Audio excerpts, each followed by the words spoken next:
Hello, and welcome back to the slideshow. I'm Dakota Jackson. I'm a trombonist based here in New Orleans, and I'm devoted to cultivating an interest and appreciation of the trombone. I got my co-host Ben with me. Hi guys, I'm Ben. I'm a bass trombonist up here in Arkansas.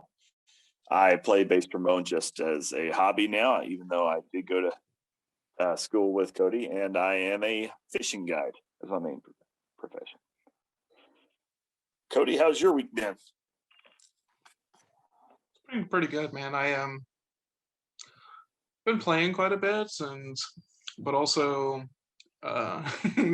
just going through a variety of different things, kind of trying to get some more gigs and stuff, and working on different things and living life without a schedule, working in my backyard at 4 o'clock in the morning. And as Ben knows, I was up all night the other night researching this for the pod. I don't want you guys to think that I'm slaving away. I'm just like an obsessive person, so I got carried away. But I've been pretty good, man. Like, how you been, bro?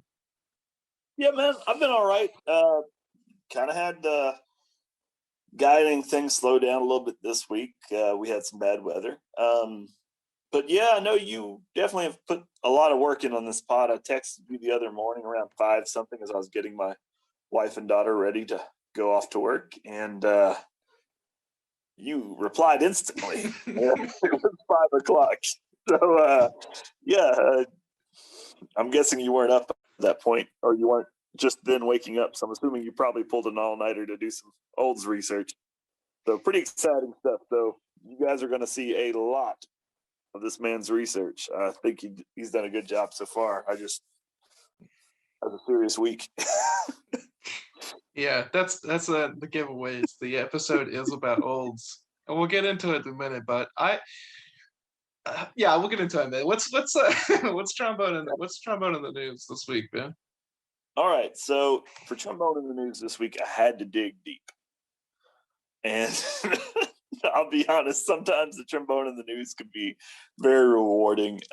This is just straight out weird. So I'll let you guys figure out how to pronounce this name. It is spelled like Wagner, Wagner. But this is an American here. We're talking about Dr. Irvin Wagner or Wagner, or however you want to pronounce it. He's a professor over at Oklahoma University, OU. And he made the news recently because he's playing in a concert with spoons and a trombone. Now, this is a very serious trombonist who's put out many recordings or mostly arrangements. He's big in the trombone choir world, actually. I don't know about recordings wise, but yeah, he's put out lots of arrangements and compositions from the trombone choir world. And I found a video of this man playing trombone and spoons. And I'm talking about 2 spoons hitting on his lap while he plays the trombone with one bare foot. So just to be clear, when you say barefoot, you mean that he's playing the slide with his foot, right? Correct. Between his big toe and his second toe, actually, is what it's held between. Just not exactly what I expected out of academia, especially from someone who's pretty prominent in the trombone community, especially like the ITA. But yeah, I found an interesting video there, and this article was published April 1st, but I can confirm that he did, in fact, play this combo of trombone and spoons at a recent concert. And also in his profile with OU, he also mentions playing spoons for children. So I'm guessing that this is all related. So I thought that was something interesting. I found an article from the Oklahoman about it. And so that was our trombone in the news. Just something a little weird, I guess. Yeah, man. Not that long ago, we were talking about trombone slide technique and how to use your fingers and your wrist, and here we are talking about somebody playing with their toes. So challenge everything, right? Is that the moral of the story? Hit the bell. So take from that what you will. Oh, I was gonna say this. Maybe I shouldn't say this on the pod, but I don't care. It's my pod. I can do what I want. The I was thinking about that a lot, the thumb thing, and I'm not gonna lie, like sometimes I'm guilty of it, and I know I shouldn't, but I was watching a video with my personal hero. Ben knows this. I was watching a video with Conrad Herwig, and he was touching the bell with his finger, and it takes a lot of me to be like, well, I'm not going to do it when I see him doing it, because then I'm like, well, if it's okay for Conrad, it's okay for me. Like, I don't know. Don't touch the bell with your finger, kids. I'm sorry. Don't do as I say, not as I do. That's the moral on that one. So the topic for this week is Olds, the company Olds. So we switch between players and gear, and I think this one kind of came about. I guess it's because we were talking about George Roberts last episode, which great episode. If you haven't checked it out, go check it out. I love doing player episodes, and George was an absolute joy to look into.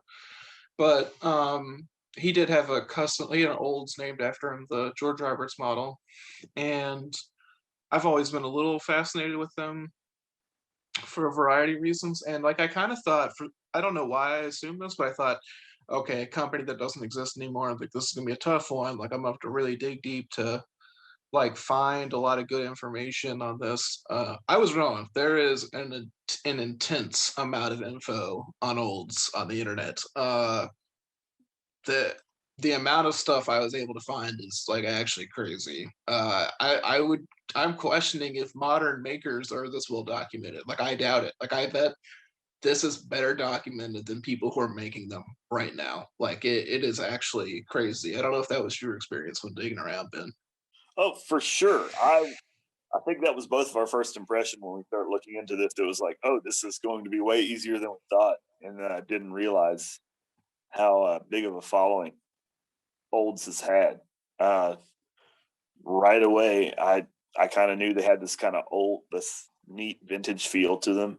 There's something about when you say somebody played on an Olds, it's like, well, those aren't around anymore, but no, I mean, there are whole websites dedicated to documenting these instruments.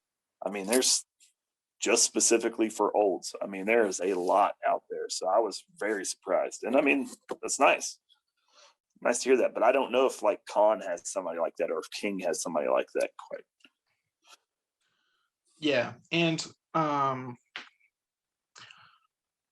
don't know. Like as as Ben pointed out, I did do a lot of research. It's actually crazy because I like we do little sheets before we do these where we lay out stuff to try and organize and like do research. And I did like 14 pages of research, and I kind of went through just now and was like, man, I wish I had looked more into this or that. So, as with all of our topics, but this one included, like if you're like, oh, this was cool, or one, there's more out there. This is not the definitive source. Just gonna talk about some stuff that happened, like the history, and then we're also gonna like dig into some cool horns and but yeah, I think Olds, like Ben was saying, it's like got this mystique.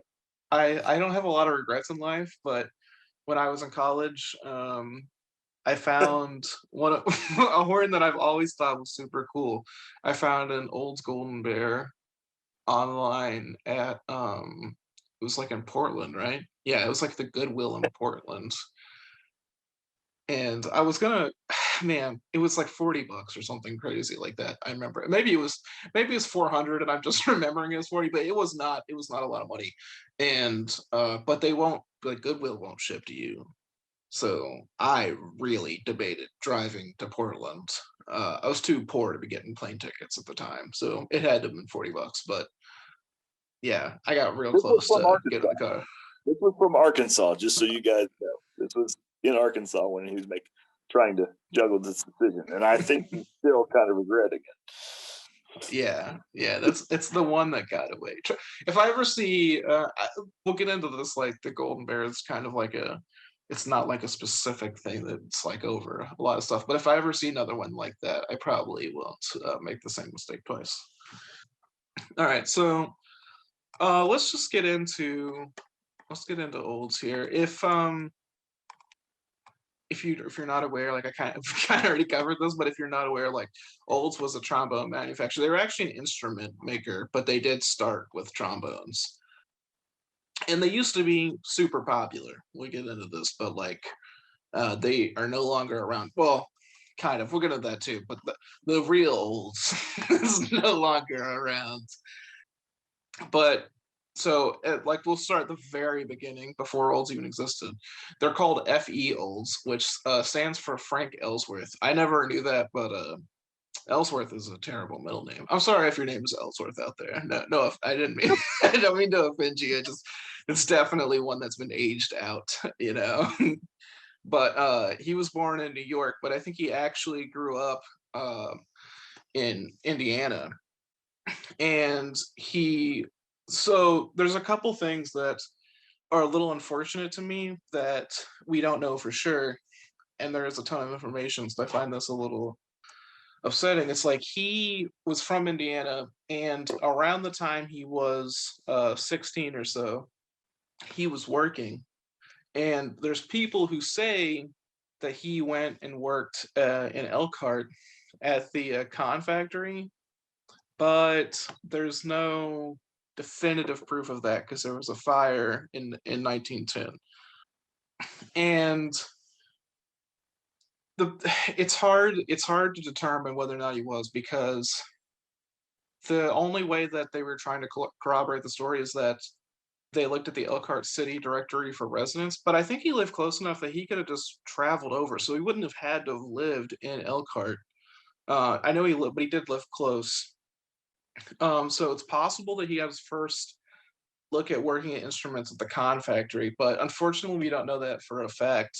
But I don't know. It upsets me that we don't know that for sure, because like I do know for sure that his mother-in-law moved in with him at a certain year. Like the fact that I know that and not the not whether or not he worked at con sucks, because like I no offense to his mother-in-law, none of us need that information. It would be nice to know if he worked at con, like that would make a lot of sense, but we don't know for sure, but a lot of people say he did, so that could have been his first experience with instrument making. So like he worked a little bit while making like barrels and tubs right after that, and that might have been while he was supposed to be working at con, so that might have been his only job. But he moved to Los Angeles in '85, and he moved out there to become an instrument builder. That's kind of the main thought, which does kind of make the con story make sense. But his initial job out there was he worked as a like a plater, like plating bikes and other machinery things. Um, and he actually got really big in the bicycle world, which is a little a little weird to me, but I guess doing that allowed him to kind of branch out, because originally he worked as an electroplater for LA Toolworks, but then he was able to start his own like plating company, like FE Olds Plating, and he worked on bikes, and he worked like he was big in like the bike racing community, which I don't know how big this was in LA at the time. And one of the thoughts with him living in LA was that there was a lot of instrument builders out there, so that was why he moved out there. And there, California kind of has a little bit of a history of instrument building. And when I think about it, it's probably a lot of it's based around this old factory, because one of the other ones that got big out there was Constal, which we'll talk about. Zig actually worked for Olds. But the first time that we have him directly like connected to music that we know of for sure was in 1887. He was a bugler for a biking event, like a bicycle event. That's the first time it's like written down, and I find that interesting, bugler, because we know he was a trombone player. So I wonder if he played both, which is likely, or if they just listed him as a bugler, because like you know how the news be. They were also pretty upper class. Like I guess his plating company was making pretty decent money because he was noted in the community as like being a prominent figure, and his mother-in-law was a prominent figure too. They moved out there. She was a widow, and that was when he met his wife, Daisy. But yeah, he was a prominent figure in the community, and it seems like his mother-in-law was too. I don't know how wealthy she was, but she was kind of listed as like a socialite, and she had a lot of charitable works. And after like his plating company had taken off, he got a job in 1901 as a machinist at the Locomobile Company of the Pacific.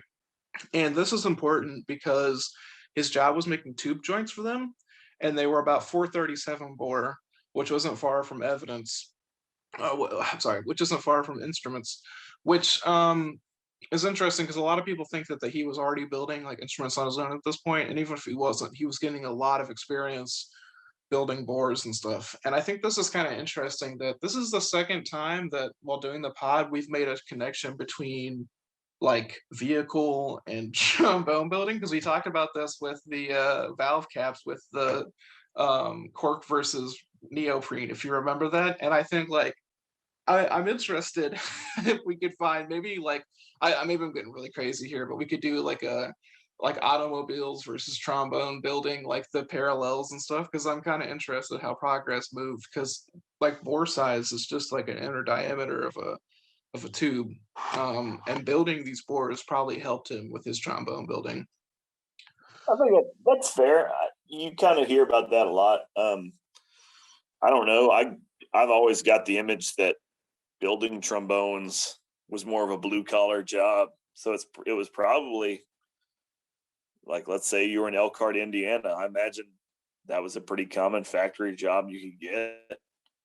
And somewhere in there, you probably would end up with an interest in musical instruments, even if you weren't raised playing them. It was probably in the culture over there, just like automobiles would be in the culture over at Detroit or something like that. So I could see that.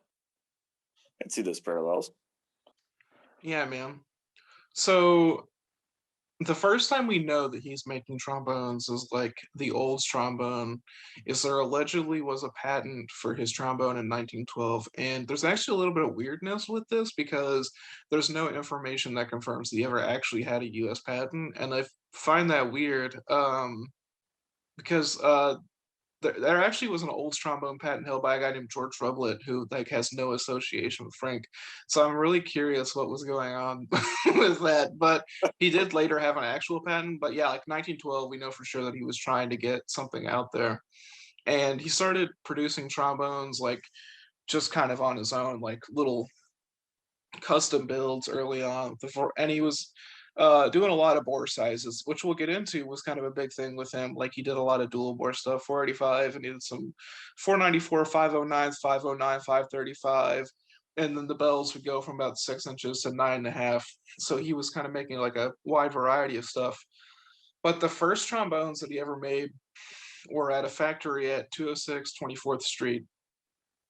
And the family referred to that as the barn. There have been people who said that he made them like at his house before that. It's hard. There's a little bit. Keep in mind that these are like this is like 1912, so it's really hard to get super precise with information. I'm sure he had like some he was building in his shed or something, but like we know he was doing production at this barn place. And I actually found that really interesting that it was referred to as a barn, because I don't know how different it was from an actual barn. And we do know that Getson started their company in a dairy barn, the one that burned down. And so I thought that was kind of cool, like that these instruments are getting built in barns. I wonder if you could check it out. I doubt that the factory, the 206 at 24th Street is still there, but I don't know. I thought about this. Like, if I go out to LA, it would be cool to go visit. Maybe that's just me being a weirdo, but go see what these places were. Same thing with like Elkhorn and Wisconsin and Elkhart in Indiana. I think I got that right. Maybe that's backwards. That always confuses me. I'm not from Wisconsin or Indiana, so it's like Elkhorn, Elkhart are so similar names that I'm always mixing them up. But I'm pretty sure it's Elkhart, Indiana, Elkhorn, Wisconsin. It's all the Midwest. You're good. Yeah, yeah.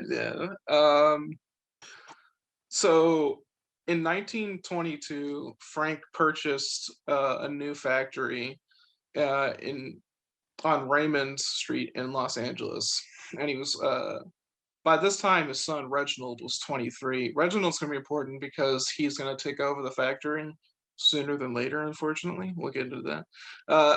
But he apparently Reginald was pretty important in getting this new factory set up, and there was a lot of success that like this was kind of this factory was a big place where Old started becoming a known name, and this is also the factory where the first trumpets were made. But Frank never actually released the trumpet model. He actually died October 9th, 1928, and the death was super sudden.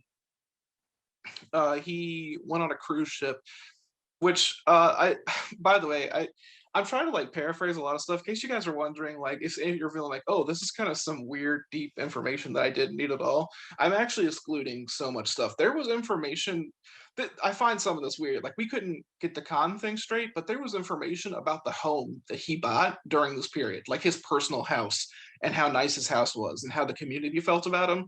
That is really weird. Like I don't know why that exists. Like that's I don't. I'm not that I. You know. I'm glad that it's around. I guess, but I don't know why. That's something else. But he was doing well financially, and he died on this cruise ship. He just got. They said illness. I think it was listed, but it was probably heart disease. And they buried him at sea off the coast of Acapulco. I think I'm saying that right. I'm sorry. If I butcher any name on here, you know, I'm sorry, guys. I'm doing my best. But he died. He died there, and they buried him at sea on the cruise ship, which is pretty crazy. Me and Ben had a long conversation about what happens if you die in a cruise ship. I don't really know what they do now or anything. It was it was mostly out there, but that is it's an interesting little tidbit. If you know somebody with an olds, you can be like, hey, you know, that guy actually ended up dying at sea. But it's important. The thing with 1928 is he had been working on their first trumpet, but they were working on a model together, him and Reginald, but he never got to see the release of that. Like, they didn't release the trumpet till February 5th, 1929. So they were right on the verge, but it was like 4 months later that Reginald put it out there. So after Frank's death, Reginald is kind of in charge, and we'll talk about Reginald because he's around for a minute. But there's kind of a variety on his involvement. Like, but in the beginning, he was a lot more involved. And the first trumpets that came out kind of have the same name as the trombones. They were eventually it was the olds, the standard, the French, which I don't know if they made a trombone French. Not that I found the military, the special, the symphony, the super recording, and the recording. Um, but their first catalog that they published, and these were helpful. You can actually find some of these now. I suggest you check them out. Was in 1925, and that's when they started marketing their mouthpieces, and that they started putting their trademark Golden Bear playing the trombone, and that's where the slogan they started using the slogan "It's a bear." Which was supposed to modernize the image of the instrument, which is pretty funny because now to me that's just it's so incredibly dated. I mean, first of all, I think it's super cool. I'm actually weirdly infatuated with this bear, and we'll get into this in a minute. But some of them had the bear as the counterweight. This was the one I was trying to get in Portland, and I think these are so sick. But that using a bear as your logo, it seems like now everybody just be printing like their name, like Getson or Yamaha on the bill, and not really doing anything. They're not engraving bears on their bill.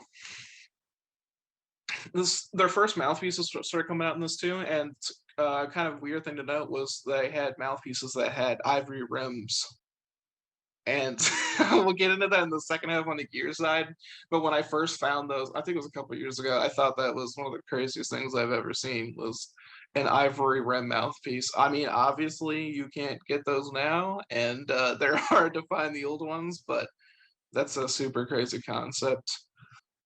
Whenever Reginald takes over, there's a couple people that after Frank's death are still around. One of their big trombone makers was Sherm Sheld and Roe Pimpton. And at this time, the plant superintendent was Clayton Stump, which is kind of important because some of the people like foremans and whatnot become kind of prominent figures here later on. But there's a big transition in here where Reginald brings in Foster A. Reynolds, and later Zig comes in, but we'll kind of focus on Reynolds for a second. Reynolds had worked with H and White, which, if you don't know, is like King. A lot of the old Kings even say H and White on them. But he was, and he and his like on his own was a big trombone maker. There's Reynolds trombones out there, and he had brought Reynolds in out of retirement. Like he was retired when he brought him in, so it was kind of a big deal. And he had brought him in to like run his factory. Um, and everything like this is when stuff starts going really well as far as production. And right around this time is whenever World War II breaks out. And World War II wasn't too harmful on Olds in that a lot of their worker base was older, so they didn't have to send a bunch of people off to war, which was a huge plus for them. They only had two people who ended up going into who got drafted, and both of those guys were able to return. So I, that's a cool little nugget. But they were able to quickly get back to manufacturing with as soon as the war was over, because during the war they were recruited to make military parts. I did a number of things, but they famously would make like sights for airplanes, like little fighter pilots. um, and yeah, and it's also uh, the last thing I'll say about like the war, because I think this is kind of like a good breaking point for their history, is that during World War II they made instruments for the military, and supposedly they made saxophones for the military, but these saxophones are like incredibly rare. I'm interested if anyone even has them, because there was a shipment of them that this is kind of a story, like this is hearsay, but there was a shipment of them that sank in the ocean. And but there later, whenever there's people who worked there who said when they came to work at the factory, there was like tooling and parts for these saxophones that was in the attic. So they probably existed, but I don't know if anyone even has one. So if you have like a World War II model Olds, it's like you could probably put that thing in the Smithsonian. Like I don't think like they're like insanely rare. I don't it's like they kind of like it's almost a question if they existed. I think they probably did, but yeah, like a ship sank with them on there, so it's hard to tell if they were around. That's wild. That's wild. All right, I think I'm gonna let Ben kind of take you guys through the post World War II era. Yeah. So after World War II, there was the baby boom and many other things. The economy was doing well, and because of that, Olds reassessed, and they realized that they needed a student model horn. There was a meeting between Reginald Old, and Reginald Olds, and it was decided to pursue. They decided that they needed a student horn, and their first model of a student horn would actually be what's known as the Olds Ambassadors. They made a trumpet and a trombone, and they actually used them and designed these right alongside with the professional models. So Reynolds actually he insisted that the horns be of the same tolerances, which tolerances just mean it's just the range that you give whenever you're making anything. It's just what you have acceptable. It's like your margin of error for certain things. So they were known for having tight tolerances with a professional line. Usually your student horns will have lower tolerances. It just means a bigger range. So in this case, Reynolds actually wanted to make sure that those tolerances were the same as a professional line. They just wanted to use cheaper materials for things like bracing. Yeah, man, I know he actually Reynolds insisted on using like some of the same bell mandrels and stuff. I think we'll get into this, but I think it's super cool that in the beginning these student models were actually just made to be more affordable. Like they weren't hunks of junk. Like I I wish that was kind of still the philosophy on beginner horns, to be honest. All right. With the introduction of the Ambassador line, right around this time, CMI, which is the Chicago Music Instrument Company, which is headed by Maurice Berlin, who's a partner of theirs. He was a distributor. He worked Yeah, with them. yeah, you What can were say he was like a stockholder, bro. oh yeah. They ended up buying a lot of the company. That's why they were able to start making the shots. Anyways, yeah. So Maurice Berlin ended up really taking charge, and with him taking charge, Reginald Olds was kind of just more of the namesake. Cody mentioned earlier about Zig Constable being brought in. Well, he ended up really starting to excel after working under Foster Reynolds and became their main music instrument maker. And this was right after. This was right around the time 1954 they moved from L.A. to Fullerton, which when you hear about Olds instruments, especially if you are looking in like classified ads and things like that, you will often hear people talk about the instrument that you're going to want is going to be a Fullerton made instrument. At least those tend to be some of the more desirable ones, especially when it comes in terms of quality. That's at least what I was noticing whenever I was researching the bass trombones. Everything I was reading. That was one of the first things people asked was, "Hey, is this a Fullerton?" So I did see that. Anyways, and then 6 years after the move, Reynolds did die right in front of Zig Constable of a heart attack during a meeting, which I don't know. Cody, did you read anything else about that? Do you know?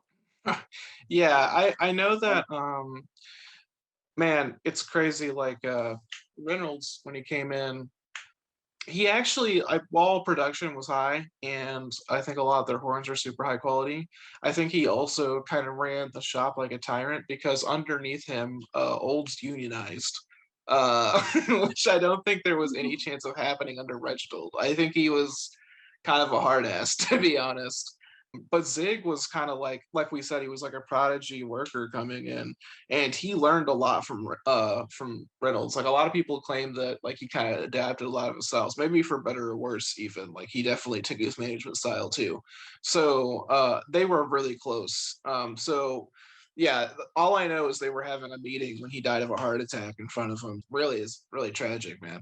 Um, but they were very close. Well, they did stay in Fullerton, and I was going to actually just kind of move around a bit. This was in 1960. Well, Zig Constable actually leaves the firm in 1972. Uh, Once he leaves CMI, their leadership, everything changed with them, and Zig realized something like you kind of know when you're on a sinking ship, you need to get off, and that's exactly what Zig did. He went off and started his own company, Constable, which in our George Roberts episode, we actually explained the reason that George went from Olds to Constable was because he liked working with Zig. Zig designed the George Roberts model trombone, so why would he not do it for him with Constable since he did it right there in LA, which, they're pretty close to George Roberts anyways, do that right there in LA with Constable. Anyways, CMI, this is a company that ends up owning tons of music instrument companies. Gibson guitars. I didn't realize that this company owned this much until I was reading some of this research here, and wow, it blew my mind. So after looking a little further, apparently CMI was the company responsible for the Gibson and Epiphone coming to be one and the same because they were not always the same company. Nowadays, whenever you buy a guitar, an Epiphone is just a lower end model of a Gibson, but there were times where Epiphone was just a separate company before they ended up becoming what they did. But after Zig left, there was really nothing left for this company. They couldn't keep up. They started trying to make more instruments. Well, you start putting up those numbers, you start trying to pump out those numbers, your quality goes down. Nothing was really happening. The rise of companies that have manufacturing down to a T, like Yamaha, that really kind of knocked them out of even the student market. Whenever you have people who can put out this much, they actually moved to a plant over in they actually purchased the name Reynolds, and then they moved the Reynolds plant to Abilene, Texas, which I thought was interesting because Abilene is known for its atrocious production of con instruments. And these instruments were also the Abilene made olds were also apparently, or Reynolds, I'm sorry, were pretty bad. I don't know, Cody, if I know you were talking about a Jack Teegerton quote before about his opinion Yeah. on what on Reynolds instruments, but I'm assuming that that's probably related. Yeah, there's a famous Jack Teagerton quote where he was playing a Reynolds, which I think there's some pictures you can find of him playing it, and apparently someone asked him what the R stood for, and he said rotten, and talking about how bad they were. I'm curious, because that Reynolds plant that was bought up by CMI was not being ran by Reynolds. That was post his death, and I'm wondering. I've really dug deep on Reynolds instruments. I'm wondering if there was like good Reynolds instruments and then these like crappier ones that were made later. I didn't see anything about that. But once again, I didn't spend a lot of time on the Reynolds side of anything. And then yeah, they were just honestly the company was floundering, and then in 1979 they went ahead and turned out the lights. There was plenty of people tried this after their last attempt to salvage the brand. It was actually bought out, and I don't know the company that actually bought them out, but if you go to feolds.com, I think you can find this company that that bought them out. It is not the same Olds that once existed, but they did actually. Let me, yeah, feolds.com will pull you to a music instrument company website that says quality instruments since 1908, which this is not the same company. Let's be clear here. Yeah, man, it's also funny they say 1908 because we talked about that 1912 patent. Like in the very beginning, there's some real like lack of certainty on exact dates and stuff. I don't think I even mentioned that. Like in the very beginning, Earl Williams helped Olds make some trombones, and there's another guy who went off and made another factory in California. Like there's like a whole history of California trombone makers that have just not persisted. Um, and when you're talking about like the demise and everything, I think the big thing here is that like CMI took over and they were trying to be more of a large scale company in general.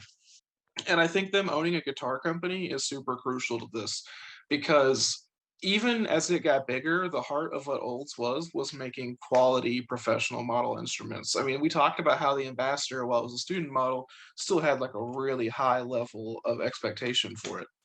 And the thing is that like what they wanted to do was they just wanted to pump out more horns. If you look at guitars, people just pump guitars out because there's so many people buying guitars, and they're a lot cheaper than trombones. And so I think that was kind of their envision was CMI just thought like we'll keep pumping them out. So even whenever they were doing like they were pumping out good horns, like a larger company based in Chicago and not LA is just looking at the numbers and thinking this isn't bringing in enough to justify us even managing it.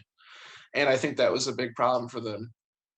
And I also think like with the LA versus the Fullerton thing is like that's one of the reasons that people tend to think the LA ones are better. I don't know for sure. I mean, maybe they are quite a bit better, but there's definitely like when they were in LA, you know that they were hardcore on keeping a high quality standard. You know, Zig Constable was working there. You know that Reynolds was working there. Um, those things aren't certain with the Fullerton branch. And it's important to note that at this time, like Reginald was kind of only there in name. I mean, I apparently the story is like he would come in around 10 or 11 and he'd leave about 3 and he was really into golfing. Not trying to knock on Reginald because he did a lot, especially in the beginning, especially with bringing the trumpets out and like taking over things when it needed to be taken over. And it's okay with him stepping back, having people like Constable or having people like Zig and Reynolds run the factory. But yeah, I think he did take a big step back. Like I heard that his thing was like playing golf and driving in his convertible Cadillac and drinking martinis, and he was also the vice consul to Estonia. And apparently he'd never even been there. So there's your fun little last nugget on that. Um, Cool. yeah, I think me and Ben are gonna take a little break here, and then we'll come back and talk to you about some actual horns.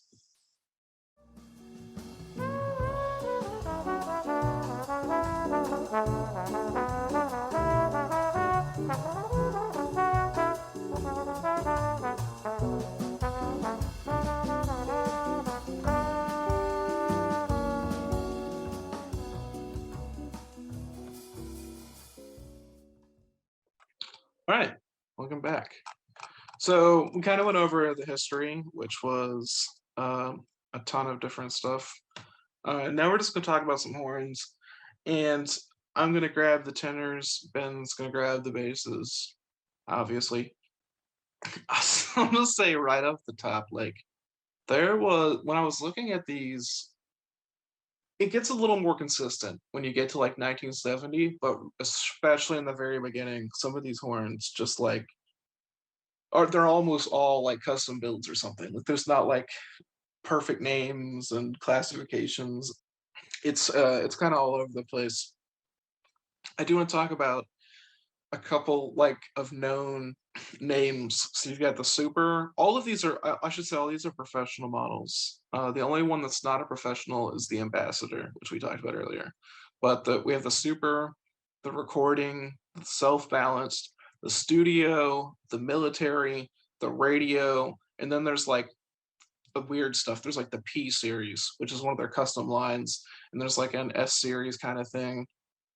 Those names are a little bit. I think S is just super. Those names are a little bit more common, like in the later ones, but in the beginning, they were definitely. It's kind of all over the place. The supers, which they made like 1935 to 1979, so they started making the 35 79s when the factory closed, obviously. Um, they have tone bands on them, which I have a tone band, tone ring, whatever you want to call it. I have one of these on my Getson. I was talking about this to Ben the other day. It's like I don't know if it makes any difference at all. Maybe it looks cool for sure. I'll say that. Like, but I don't know if it has any real effect. I mean, I don't know. You have whatever opinion you want to on that. It's interesting though. Their original tone rings were like an inch wide, and their early horns are like usually gold or red brass, but the tone bands are silver and they're an inch wide. And then they moved to making them 5/8 of an inch. And I don't really know why they did that, but I don't know. I find that interesting. The little tone rings on them have the details of them. Like they'll say like old super and then all that stuff, which is I guess was kind of commonplace. So McGetson has all that crazy stuff. It's just like Sterling artist model, super deluxe, whole bunch of stuff. Getson, obviously. But like some of these horns, and I was just I I didn't realize that Ben didn't know this.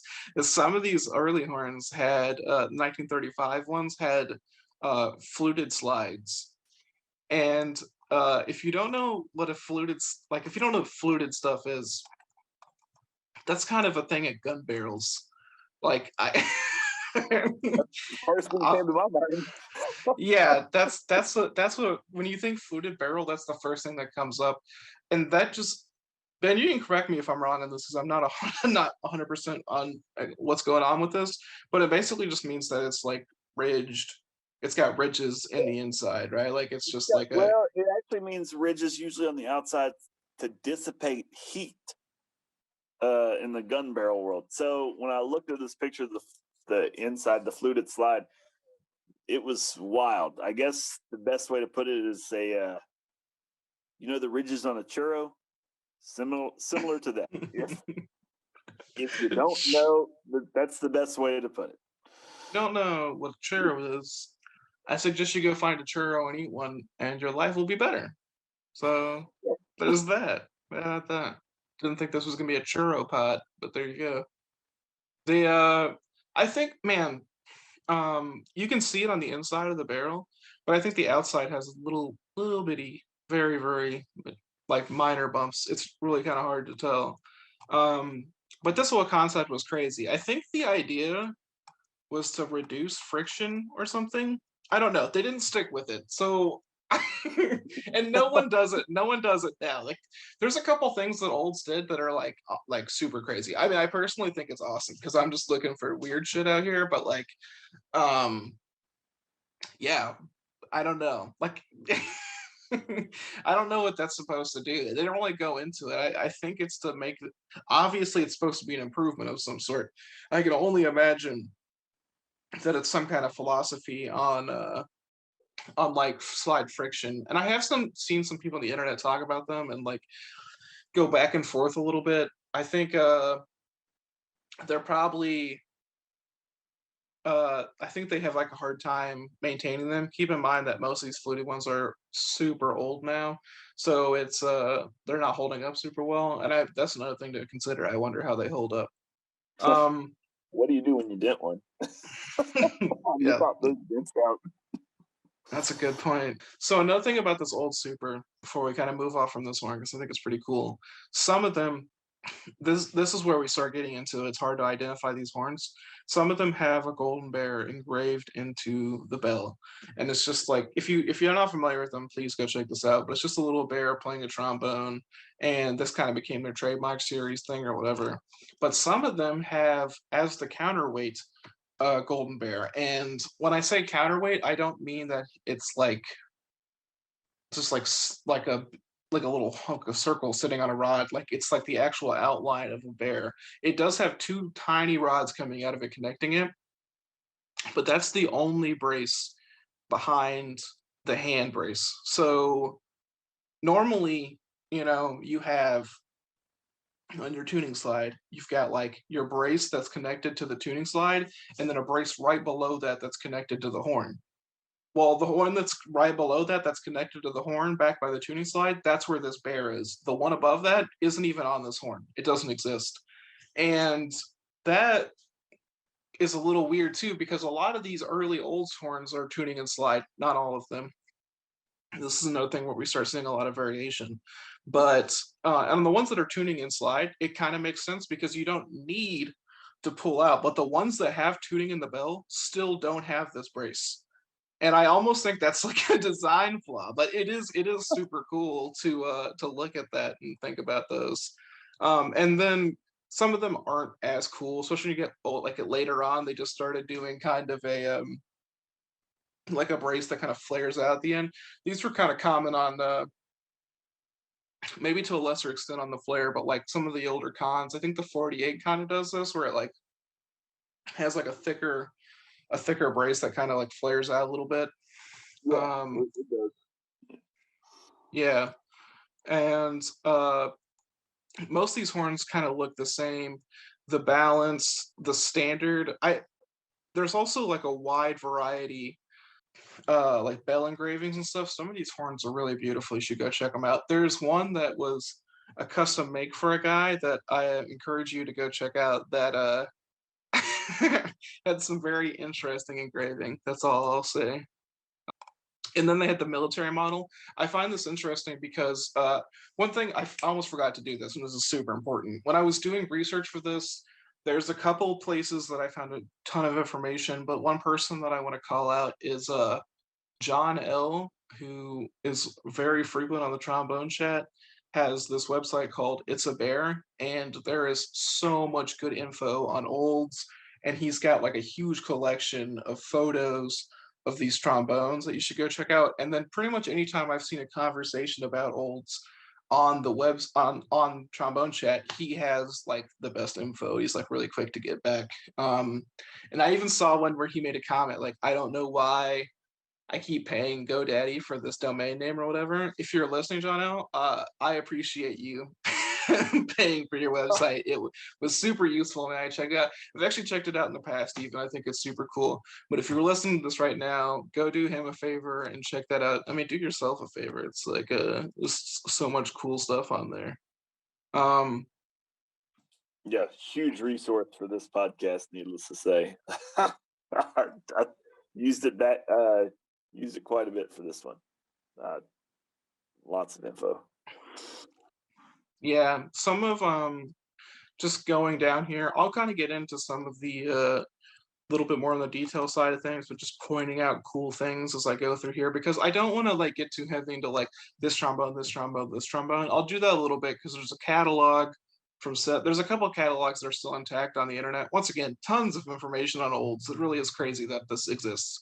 But there's a catalog that's got like a good, decent amount of information about that's got like they were selling the horns, so you can see the exact models. But I'm just kind of going through some cool stuff. One of the things that was common, I think this was common in the military model, but I know that you could pay for an upgrade for this on the standard model as well, was they hand hammered bells, which is super cool. I never seen anyone do this. I didn't know about this until I was researching for this pod. I'm actually now like I really, really want to play on one of these because I'm so curious because hand hammering is super common in cymbals. Like you can buy really expensive cymbals that are like hand hammered and all this stuff, but I've never thought about it for a trombone, but I don't know why not. I wonder, I mean, maybe this is common on some other brass instrument that I'm not like really, because I, as much as we talk about trombone, I don't, not an expert on other instruments. I I know some stuff, but not nothing to this level. But yeah, it's like they hand hammer the bell, and it's like it's really tiny, but it's consistent. I don't know, it's super cool looking to me. I will say about the military trombone, the military, which is like doesn't mean that it was made for the military. That was my first assumption. Apparently, it was just some kind of nod to the military and like a military standard of excellence or whatever, like in craftsmanship and quality. It wasn't according to John L. Anyways, the if they were made for the military, they were marked as like U.S. such and such. So there is markings for the military ones. The military model in itself, though, was not just like a military produced horn, which I think is kind of interesting. The Radio City is another. Some of these are more common than other ones. There's a lot of supers out there. There's a lot of recording out there. Um, some of if you start getting into the older supers and stuff, they get a little less common. Standards are kind of common, like the military ones, not as common. I will say I found a super featherweight that was on John L's website. Um, they didn't make these post-war, but I just wanted to point out that this was 170 grams, which is on that's on the outer slide, but they were super light. Like they're lighter than a Jigs Wiggum King trombone, and I don't. You'd have to dig back to our slides episode for this, but we talked about how that was one of the lightest horns you could get out there. But yeah, these were crazy light, and you got like the Radio City is another super rare one that's got like it's got a cool little tower on it. There's definitely there's also a bear on this one that's a little bit different. There's definitely a large element of like people making these, or especially in the earlier horns, almost like they were all to order or something. You know, like they were all just meant to be quality trombones. They weren't as like, you know, out of a factory machine built. Uh, Real quickly before I move off and start letting Ben get into the bass bones for y'all, I just want to kind of run through the 70s catalog and talk about some specs and stuff because I know you guys are kind of interested in like around this time stuff starts getting a little bit more standardized. So the P15, which was their custom series, I was just talking about this to Ben. My BAC is the P series, and I kind of assumed that was because of the loop on the trigger tuning slide, which it may be. That could actually be it. But I do know he has like some old spell mandrels. I'm not sure which ones, and maybe this was a nod to them. But the P series, which is like a straight horn, was an 8-inch bell with a 500 bore on it. It was nickel silver in the hand slide. and it was chrome plated. And they all of these say a baked epoxy finish, which I'm not really sure what that what that even means. A baked epoxy finish. The next horn they list here, getting a lot bigger, is the 015 opera tenor. There's another one of these that's the O something else. Let me go down here and check it out real fast for y'all.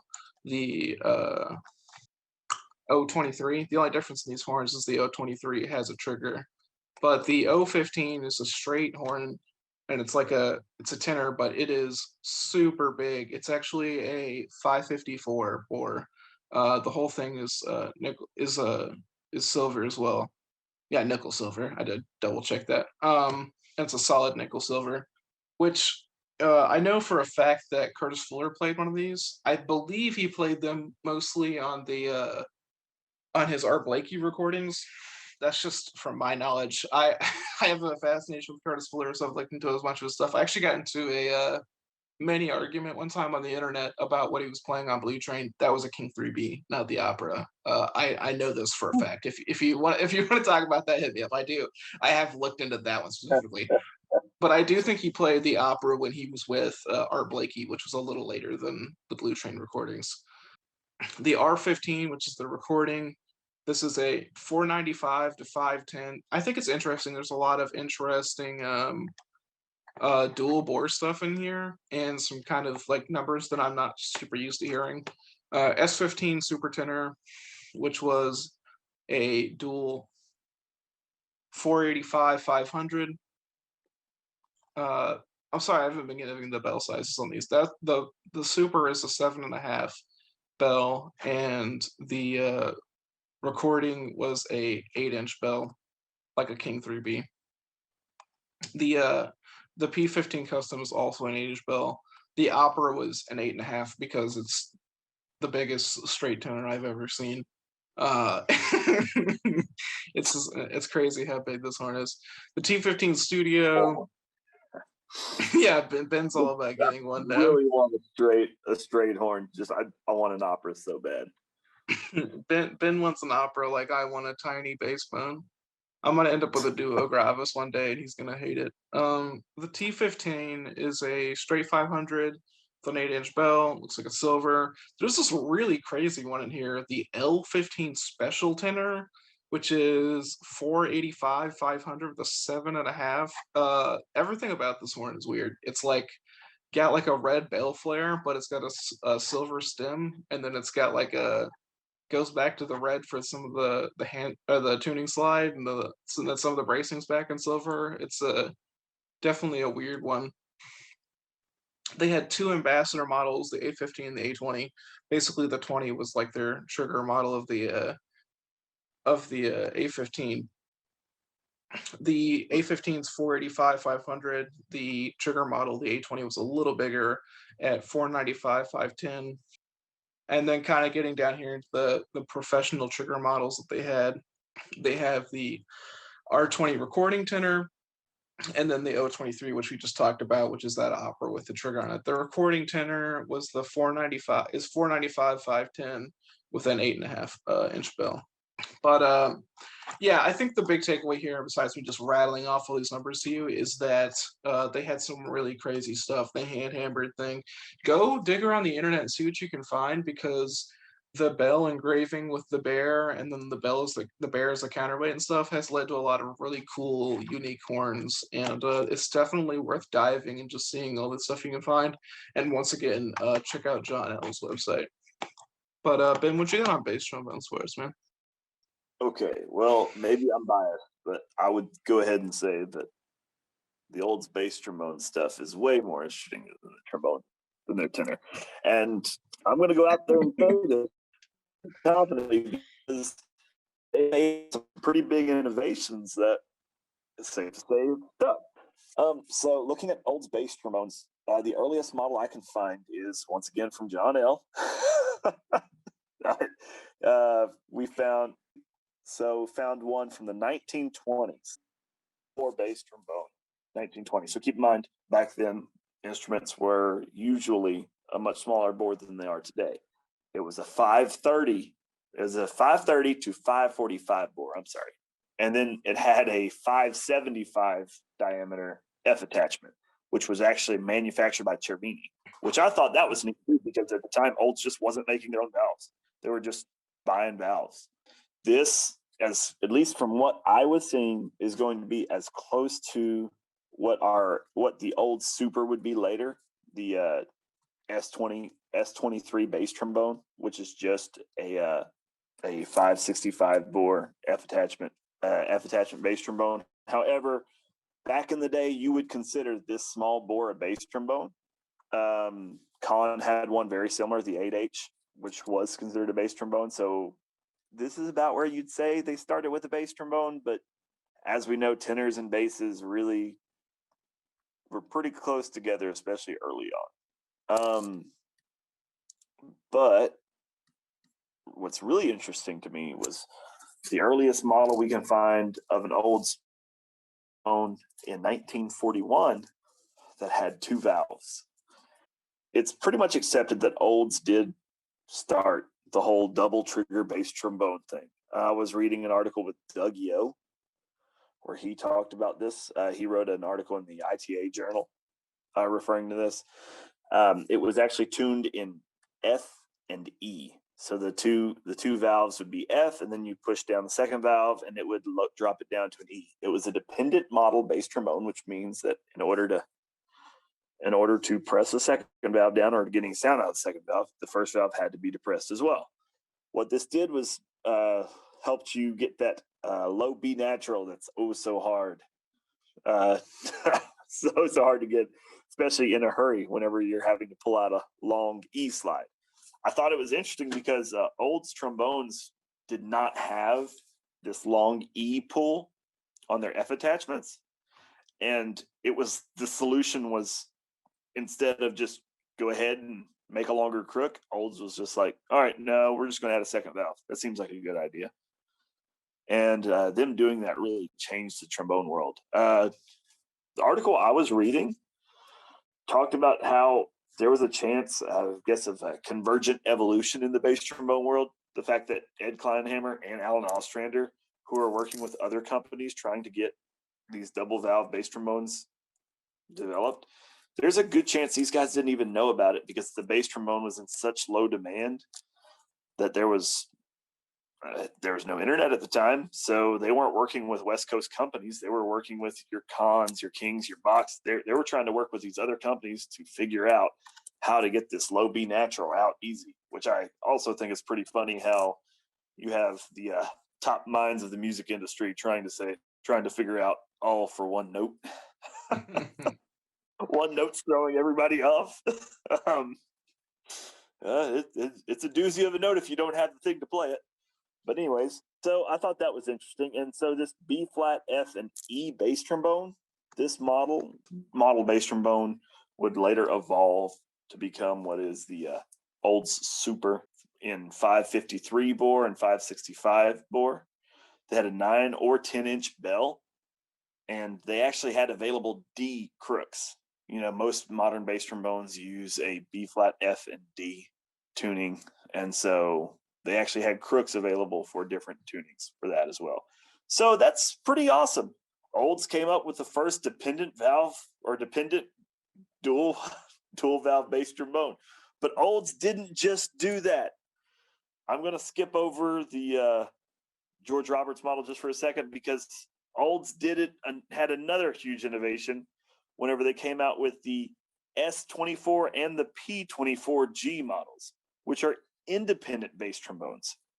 So the idea of an independent bass trombone is that your valves work independently of each other. So you have all sorts of wonderful combinations and alternate slide positions you can get from it. But the fact that Olds came out with a second, they changed the bass trombone world twice like this is almost unheard of. They based this instrument on their George Roberts model, which we can go back to that here in a second. But they based it on their George Roberts model, and they wanted to make a second valve model. And they just said, hey, while we're at it, let's just do this. The independent valve setup had been used before in contrabass trombones in very small numbers in the 1930s, but it actually hadn't been used in a bass trombone until this point. So Olds led the way on both of these things, which I think is so huge because, I mean, I play an independent bass trombone to this day, so that's something you can credit to Olds. Their other model bass trombone that is oh so popular. The other two are going to be the George Roberts models, the S22 and the P22.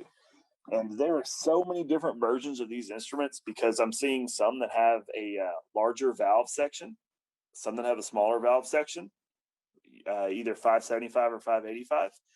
And then some are going to have tuning in slide, some are going to have tuning in bell. And it seemed like the model number really didn't matter when it came to that. It seemed like it was just a year run. Or I don't know. You were talking about this before. There just was consistency in Olds production. Seemed like sometimes they decided they wanted to do tuning in slide. Sometimes they want to do tuning in bell. Because I found some newer models that had tuning in slide, while others, older ones, had tuning in bell, even though the trend at the time was to move everything to tuning in bell. So I don't know. Yeah. This bass trombone stuff, man, they really, really were innovators in it. I mean, Yeah, I know also there was like a good bit of like options and ordering too, which speaks again to like all the horns coming out being kind of I'm not gonna say it was like they were all custom orders or something, but there was definitely a sense of like making each horn its own horn, you know. here's a fun thing too. I know you're talking about that catalog, something that I didn't think you really mentioned, but in case you were wondering, if you wanted to buy one of these old supers, the B flat F and E model, a dependent bass trombone, that would only cost you about $400 back in the day. I don't think you can get one for that now. I guess one that I left out was an Ambassador model bass trombone. I couldn't find any of the actual specs on the Ambassador. I tried looking up to see if I could find somebody who had one for sale. I just couldn't find the actual slide diameter of it. But that was the one thing that I didn't have a ton of information on, was their Ambassador bass trombone. But they do have one. I was able to find that. It's just a B flat FE model and had an 8.5-inch bell, which is pretty small. So I don't know what the bore on that would be, but yeah, that's what I have on the bass trombones though.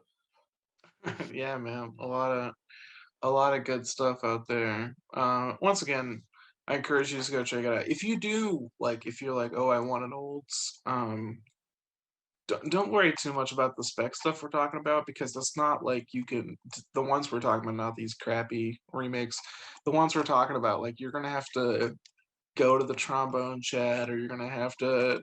I mean, honestly, probably just the trombone chat, or you got to dig the interwebs, or I hope you find one in the wild because they're not made anymore. So it's about finding them and doing the research. So don't worry too much about like the specific specs, but there's a lot of cool stuff out there. I suggest you check it out. I didn't even talk about their alto trombone.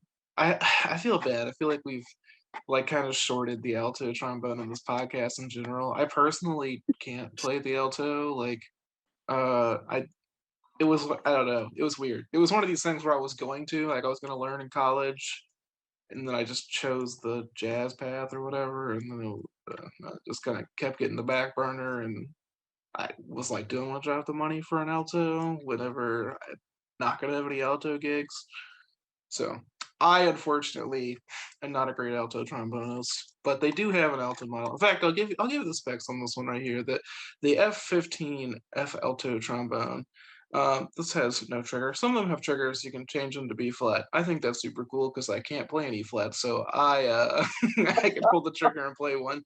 But it's a straight bore at 480, or sorry, 468, with a 5.5, or no, 5 7/8 inch bell. Man, alto trombones are crazy. So once again, I'm not going to speak too much of authority with the alto trombone. I think a big reason for those valves on the alto trombone too has to do with the music they played. Often was Baroque, and so they it made it easier to trill. maybe somebody else can confirm that. Maybe we'll get a hateful email saying, "Why would you use the valve?" But I'm pretty sure I had a trombone professor actually tell me that one time. Once again, I stay away from the alto trombone though. So Yeah, Ben's even further away than I am. So don't listen to him, man. Like, I don't. I'm sitting here telling you that I don't know what I'm talking about, but Ben's he's even lower than I am in the world. You know. All right. Well, I think that's gonna do it for olds. This was like a fun episode. I enjoyed digging into olds. I didn't know there was gonna be so much info out there. Hopefully you got some cool nuggets. I mean, how could you not? We talked about ivory rimmed mouthpieces. yeah, But I think I'm gonna go hunt one of those down. They can't be that elite.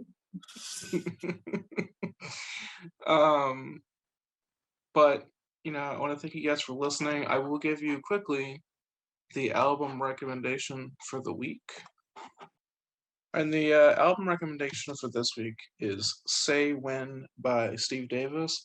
I didn't have anything crazy pre-prepared. I know the last couple ones have been kind of forced because we either talked about somebody or like on the George Roberts episode, we did a George Roberts episode. So it was nice to just do one that this is just one that I like. It was like a deep cut. If you haven't checked it out, please do. I feel like Steve Davis is not listened to enough. Like he's like one of the greatest trombone players alive, but more importantly, in the history of the trombone, like this guy is one of the cats. It's one of the bad dudes. So it's a Say Webb. It's got Steve Davis on trombone, obviously, Eddie Henderson on trumpet, Eric Alexander on tenor saxophone, Harold Mayburn on piano, Nat Reeves on bass, and Joe Farnsworth on drums. Yeah, go check it out. He's got like a couple. He's got a top tune on here, Mr. Johnson, and then he's got Shortcake and Lament, which Lament's for sure a JJ tune. I think Shortcake is too. Like, a lot of this album is kind of his tribute to JJ Johnson. Steve Davis is like a big modal guy. But he's super slamming, just really solid ideas. One of my favorite trombonists for sure. But go check that out. But thank you guys so much for listening. As always, we really do appreciate it. Just love digging through the numbers and consistently getting listeners, and I'm super happy we're back on this like on a regular schedule. I think Ben is too. I mean, I know, I know I am. I know it is work to make it happen like consistently, even at bi-monthly. But I've been enjoying it. But as always, thanks for listening and happy shitting.